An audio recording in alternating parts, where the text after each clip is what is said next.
Halo,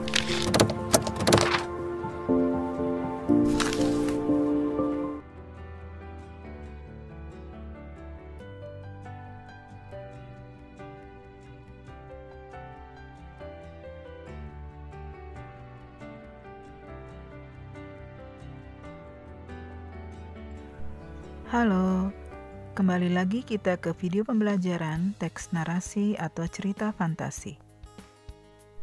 Kali ini kita akan membahas struktur dan kaidah kebahasaan teks narasi atau cerita fantasi. Adapun kompetensi dasar yang hendak kita capai pada pembelajaran kita kali ini adalah: yang pertama, kita dapat menelaah struktur dan kebahasan teks narasi atau cerita fantasi. Yang kedua, kita dapat menyajikan gagasan kreatif dalam bentuk cerita fantasi secara lisan dan tulisan dengan memperhatikan struktur dan kaidah kebahasaan. Struktur teks cerita fantasi yang pertama adalah orientasi. Orientasi pada teks narasi berisi pengenalan tokoh, setting, latar tempat, latar cerita, latar waktu, dan berbagai komponen awal pengenal cerita lainnya. Bagian paragraf-paragraf ini menjadi urutan pertama dalam cerita.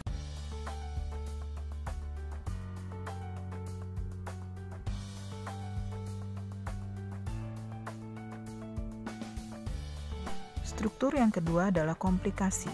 Komplikasi dalam bacaan memuat masalah atau pokok persoalan yang ada dalam cerita. Konflik mulai bermunculan dan jalan cerita akan dimulai pada bagian ini. Bagian ini bisa dimulai dengan pengenalan konflik. Selanjutnya diteruskan dengan konflik yang lebih kompleks.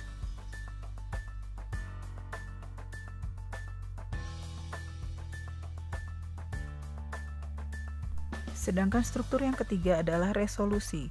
Resolusi atau penyelesaian merupakan bagian penutup yang berisi penyelesaian masalah dari konflik yang terjadi.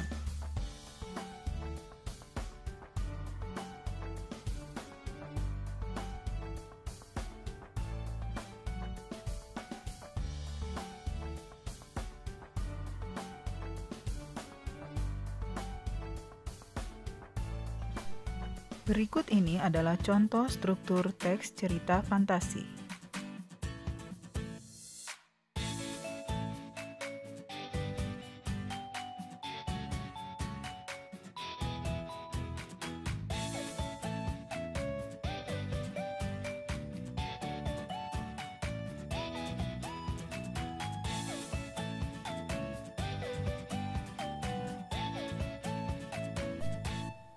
Kita akan menelaah struktur teks cerita yang berjudul Keluarga Cemara.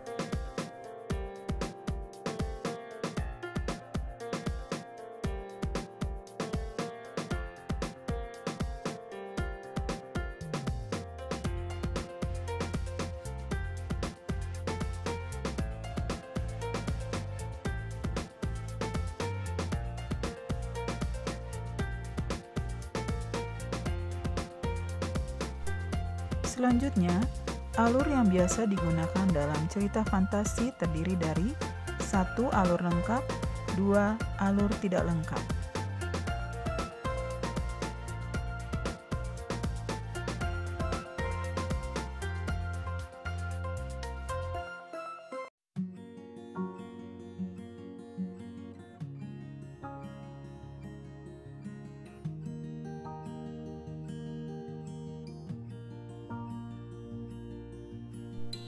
Selanjutnya, kaidah kebahasaan teks cerita fantasi atau narasi yang pertama adalah kata ganti. Kata ganti adalah jenis kata yang menggantikan nomina atau kata benda. Penggunaan kata ganti dalam cerita fantasi adalah kata ganti orang pertama, yaitu aku, saya, dan kata ganti orang ketiga, yaitu mereka. Contoh dalam kalimat, mereka segera ke istana. Kaidah kebahasaan yang kedua yaitu penggunaan latar. Penggunaan latar dalam teks cerita fantasi dibagi menjadi 3, yaitu latar tempat, latar waktu, dan latar suasana. Contoh kalimatnya, saat tengah malam Ratu menangis di kamarnya.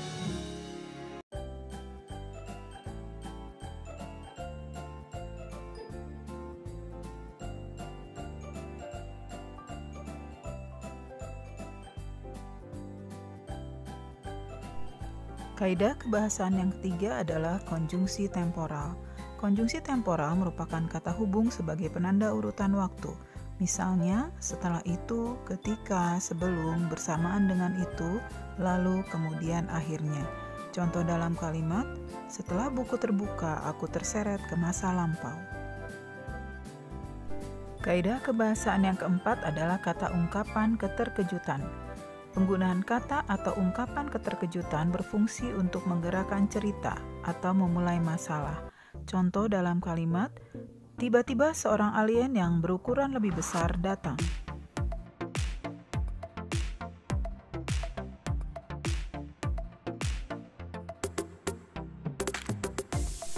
Kaidah kebahasaan yang kelima adalah penggunaan dialog atau kalimat langsung.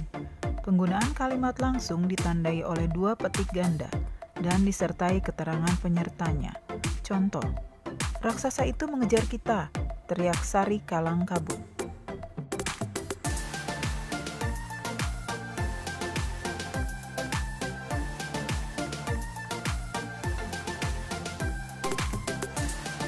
Demikianlah video pembelajaran tentang struktur dan kaidah kebahasaan teks narasi atau cerita fantasi. Kita bertemu di video pembelajaran berikutnya. Sampai jumpa.